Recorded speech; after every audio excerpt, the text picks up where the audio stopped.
So ito guys 'no, papakita ko sa inyo yung ating Aerox B2. So simpleng-simple lang siya at, wala tayong kung ano-anong inilagay na maraming accessories. So simple lang.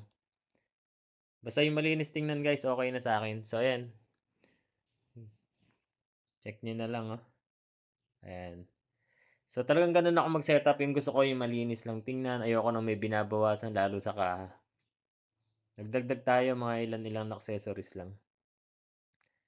'Yan, oh, nakita niyo naman napakalinis ng motor natin. Kasi maganda din yung daan dito guys. So ayan yung harap. Nakita niyo plain na black lang. So nagpalit lang tayo ng lever ng RCB na kulay red. Tapos may domino switch. Tapos yan yung mga white bolts na yan. Ipinalit na natin yan guys.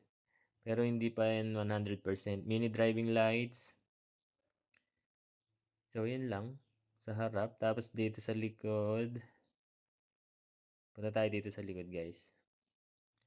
So ayan. Kung makikita nyo yung shock natin na KYB. Gustong gusto ko yung suspension na yun guys kasi napakaganda ng talbog niya lalo sa biyahe. Tapos yung gulong na gamit natin sa kanya sa likod ay B-rubber. Tapos Maxxis sa harap. Maxxis siya dati kaya lang naupod na yung sa likod. So sa pipe natin, ayan kung makikita nyo, titanium.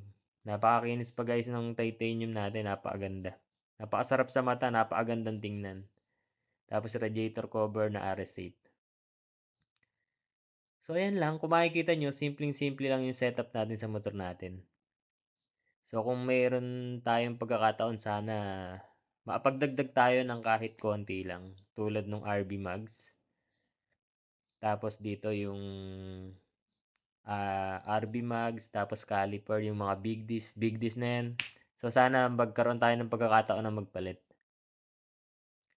At sana dito din, no, yung radiator cover niya, yung malaki, para mas magandang tingnan, di ba? Yung nakikita natin sa iba. So pero kahit ganyan yung motor natin na masaya na tayo diyan. Dahil sariwa naman yan, malinis. At simpleng-simple lang talaga yung style niya. So ang natakbo nga pala ng motor natin guys ay nasa 13,422 pa lang.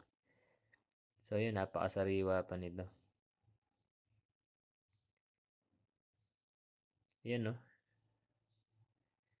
So sa susunod na vlog ko guys, papakita ko sa inyo yung performance ng motor natin.